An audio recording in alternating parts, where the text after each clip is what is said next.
নমস্কাৰ আপোনালোকে যেটো ব্ৰিডাৰটো দেখা পাই আছে এই ব্ৰিডাৰটো বিক্ৰী কৰা হ'ব এটো F1 ব্ৰিডাৰ হয় বাপেক আপোনাৰ সিৰোহী আৰু মাকজনী হ'ল লোকেল এটো F1 ব্ৰিডাৰ বিক্ৰীৰ বাবে আছে যদি কোনোবা ছাগলী পালকক এই ব্ৰিডাৰটো প্ৰয়োজন হৈ আছে তেতিয়ালে আপোনালোকে স্ক্ৰিনত দিয়া নম্বৰটো যোগাযোগ কৰি ল'ব পাৰিব ইয়াক ভ্যাকসিনেশন কৰা আছে ইয়াক দুটা ভ্যাকসিন কৰিছো এটা হল পিপিআৰ আৰু এটা ইটি এই দুটা ভ্যাকসিন কৰা আছে তাৰ লগতে স্কিন ডিজিজৰ কাৰণে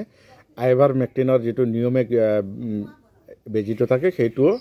ইয়াক দিয়া আছে আৰু কমপ্লিটলি আপোনাৰ ডিৱাৰ্মিং কৰা আছে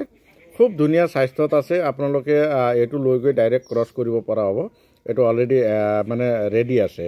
অলৰেডি ইয়াৰ পৰা মই কেইটামান ছাগলী মোৰ ইয়াত ক্ৰছ কৰিছো আৰু এটো বিক্ৰীৰ কাৰণে আছে আপোনালোকে যদি বিচাৰে তেতিয়ালে স্ক্ৰিনটোত দিয়া নম্বৰটো যোগাযোগ কৰিব পাৰিব আৰু ড্ৰাই ফিডত আপুনি যিকোনো খেৰো খাব পাৰে খৰিয়ৰ বাকলি নেপিয়াৰ যিকোনো ঘাই খাই আৰু আপুনি যদি খেৰ দিয়ে খেৰ কাটি কৰি টুকুৰা কৰি দিব নালাগে ডাইৰেক্ট খেৰ দিলেও ই খেৰ খায় তো কোনো প্ৰবলেম নাই ইয়াক পুহিবলৈ তো আপোনালোকক লাগিলে যোগাযোগ কৰিব ধন্যবাদ